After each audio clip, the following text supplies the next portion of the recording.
What's up, everybody? Back again, and today we're going to do another quick recap of all the things that I've been doing off camera for the past week to kind of catch everybody up on just how things have been progressing slowly but surely on this skateboard. So the last time, there were a couple things that I wanted to identify that I wanted to kind of tweak up and improve, and one of those things was adding a little bit more, just very subtle, more polys to the curve here. So before, it was very, there were some areas of faceting, and so I went in, made sure I added some more edge loops to kind of help smoothen this out at a good game distance. So was able to do that. Another issue that we were having was, hold on here. Maybe it's just better for me to share because I do write notes. So yeah, so this is what it was before. This is what it is now. So it is just a little bit smoother. And it's just little tweaks here and there with the vertices, and that's all it takes to kind of make it look better. And then we were running into like some baking issues here. There was like artifacting happening with the bakes, and mostly because I was doing like temp auto UVs. You're not going to utilize your UVs as well, and so it was going to give me poor bakes. So it was good for me to at least capture those videos, to pay more attention when I am in Maya, to make sure that there is just enough UV space to bake the high poly details onto the texture. So I was able to tackle that.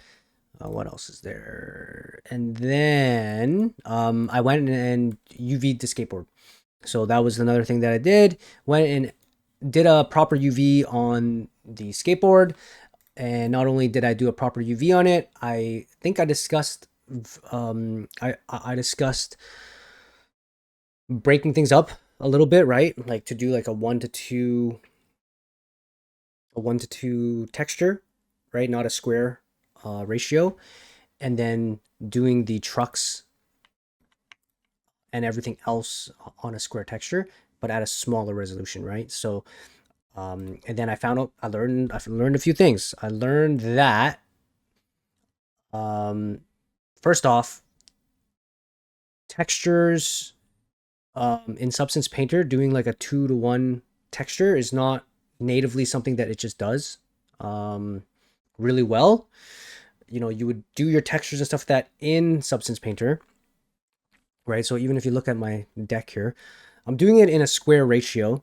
And then after I've done exporting it out, I need to bring it into Photoshop and then crop it to be 2-to-1. And then after I've done, here, it might be better for me to show you here.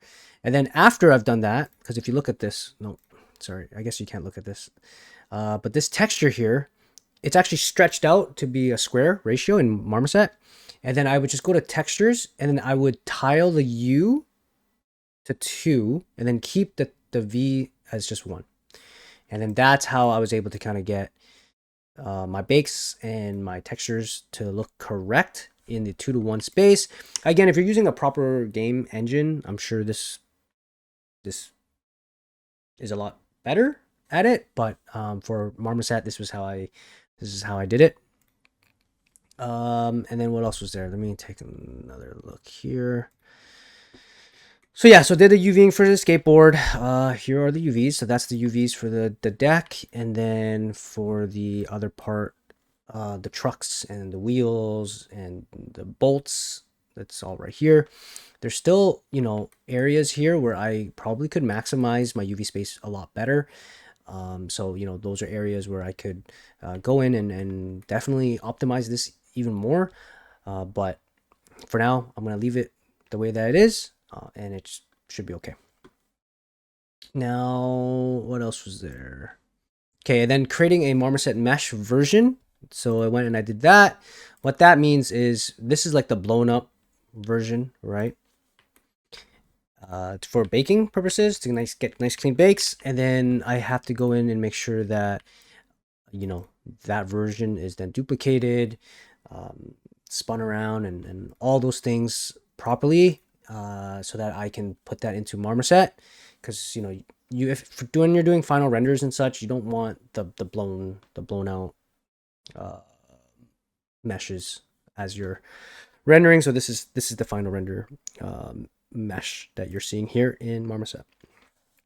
All right, what else was there? And then, oh yeah, and then, you know, while I was doing all that, um, I looked at I got deeper into the mesh here and started to notice that there was some faceting happening, and it was kind of bugging me, and so let me just quickly show you the before and after again.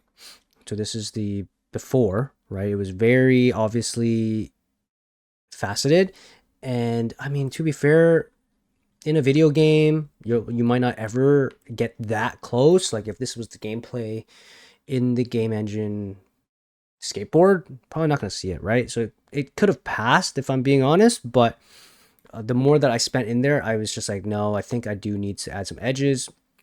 I needed to smoothen this part out more instead of it being just like this hard right angle.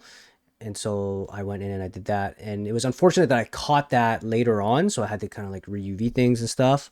But it's the reason why I stress like doing quick bakes, looking at everything earlier, so that way you can catch those things earlier. But even someone like myself, you run into those issues, and you have to go and fix it. So yeah, and then again, this was the note about just testing the textures and now learning about how 2:1 non-square ratio textures are not great in Substance Painter and Marmoset, and I was able to figure out a way to at least get it to work for my purposes for now.